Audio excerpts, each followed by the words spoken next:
sejarah nang roh meredu, nayangkeun merah du, nayangkeun merah dua. Oleh seminar para tokoh dan sejarawan, lahir keputusan lengkap dengan fakta.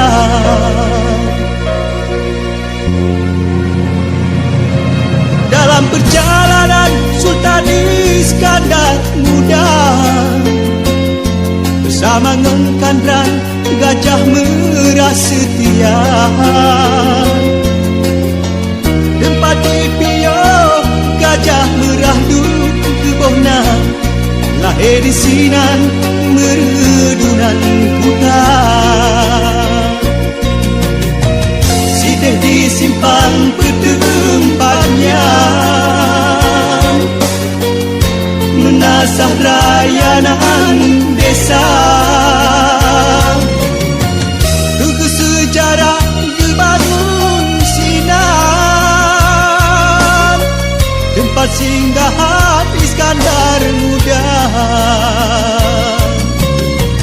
Sideh di simpang petempatnya, menasah rayanan desa. Tugu sejarah dibangun sinar, tempat singgahan Iskandar Muda.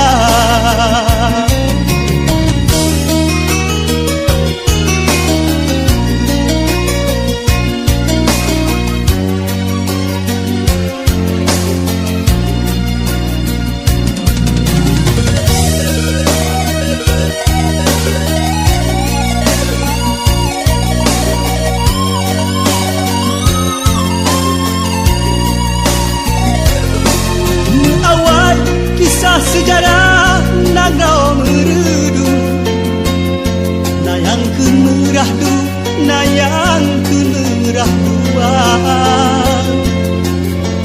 Oleh seminar para tokoh dan sejarawan, lahir keputusan lengkap dengan fakta.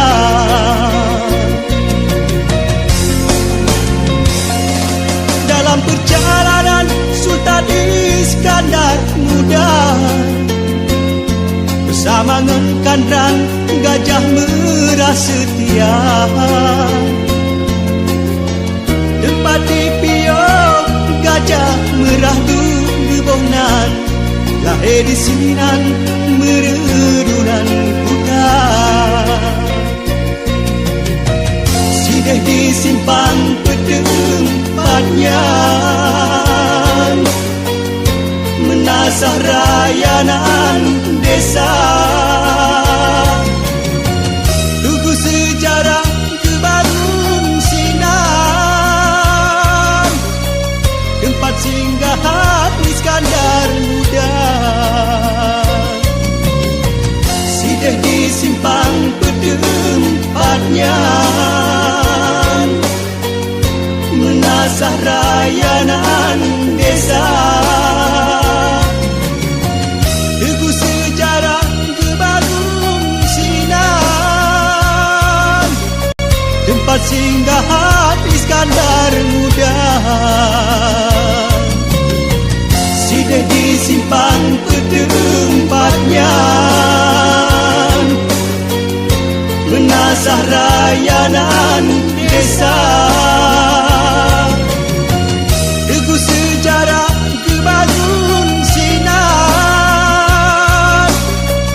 tempat singgahan Iskandar Muda.